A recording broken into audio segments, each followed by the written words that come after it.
there's these periods in my life where I will really perceive everything as being too hard sometimes and feel that real kind of confusion. And again, confusion is the step before learning. So thankfully, I am aware that every time I go through these foggy moments of limbo state or disorientation or even disillusion sometimes, I know that there's probably a big learning curve around the corner where I get to level up. But a lot of us forget even that. And so we go through these dark times and times of challenge just before a big expansion, where we really forget our connection to spirit.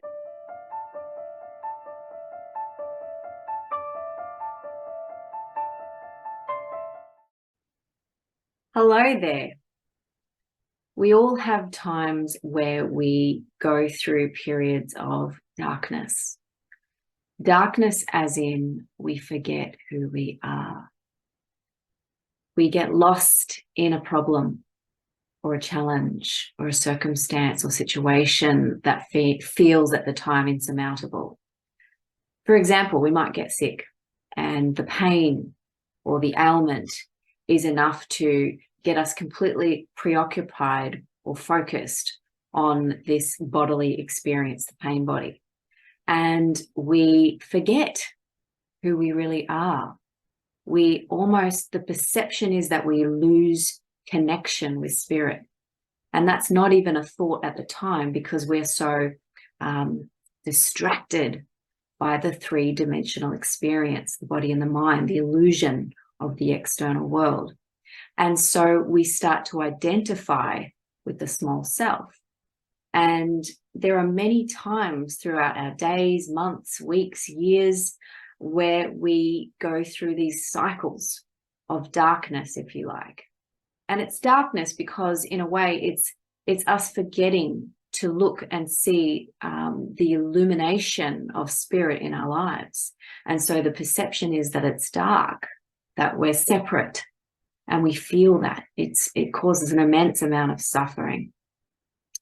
And often we find again that we return to that communion with spirit if we're on the hero's journey and we are seeking to evolve and transform and be integrated with our higher self. We find that again we return back to the familiar and warm and comfort of connection with spirit again, remembering who we are. Of course, we are always connected to spirit, but our perception is what brings the suffering that we experience in these cycles of pain. I asked myself the other day, what if I could stop living with these cycles of forgetting who I am during these times, these moments of challenge?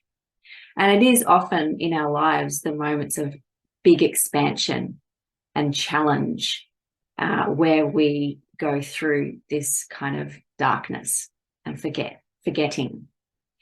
I looked at my journal the other day. Every now and then I'll look through like the last year of entries that I've written in. And I noticed there's a real pattern here. And I believe this is true for most of us. It's just that I'm writing it down so I'm able to see and observe it. But there's these periods in my life where I will really perceive everything as being too hard sometimes and feel that real kind of confusion.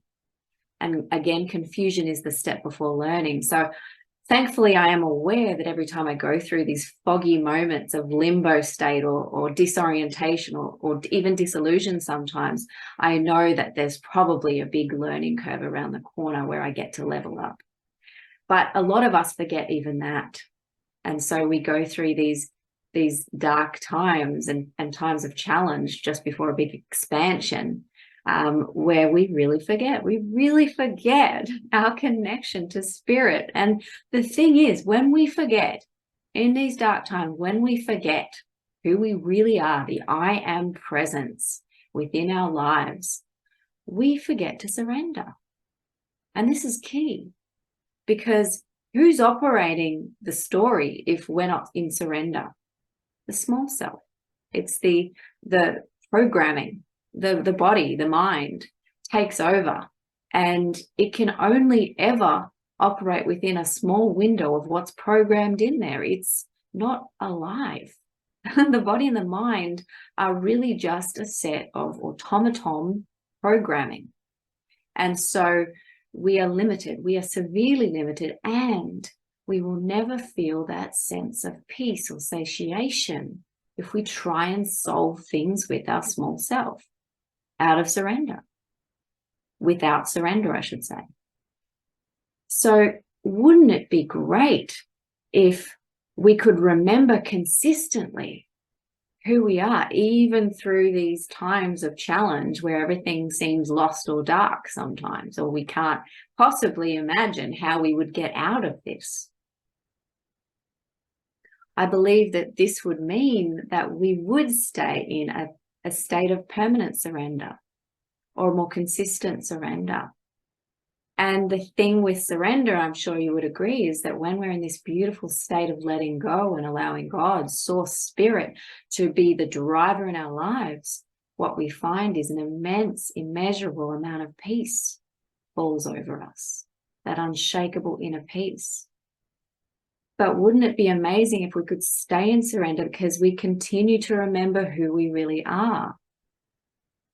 We remember we are pure loving awareness, pure consciousness, pure spirit having a human experience. I believe we would be in so much more grace and ease and flow. And these times of beautiful expansion that are often uncomfortable, we would feel far less suffering.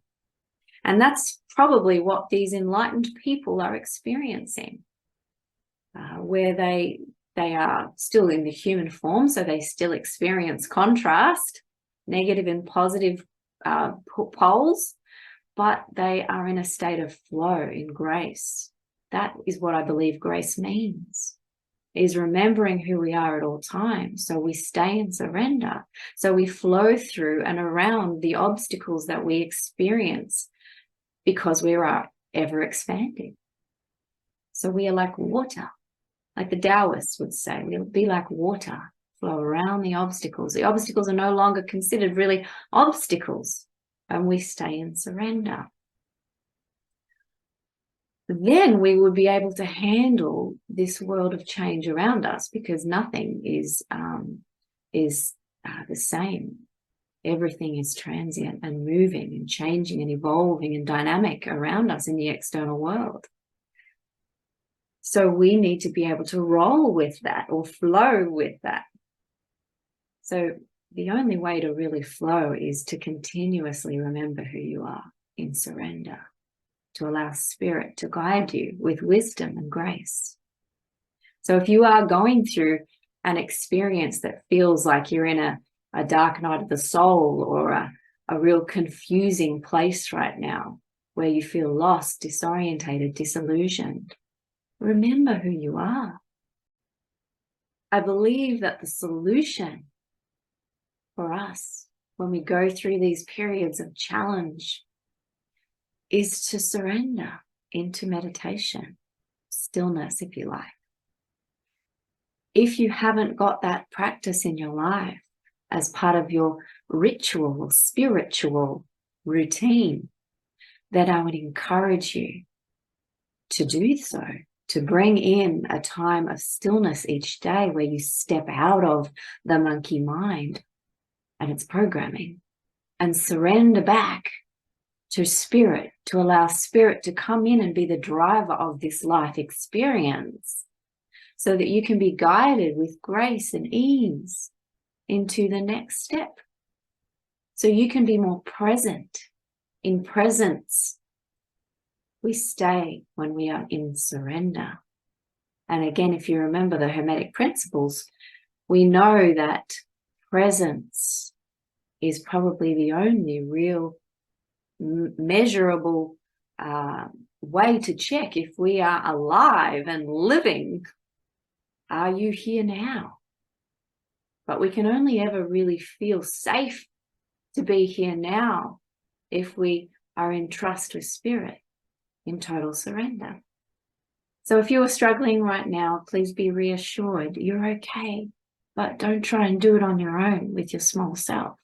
Let go and allow Source to come in and guide you into a newfound clarity and a new level of higher perception and consciousness. I hope this has been helpful. If you enjoyed this, please like, share, and subscribe, and have a beautiful day. See ya.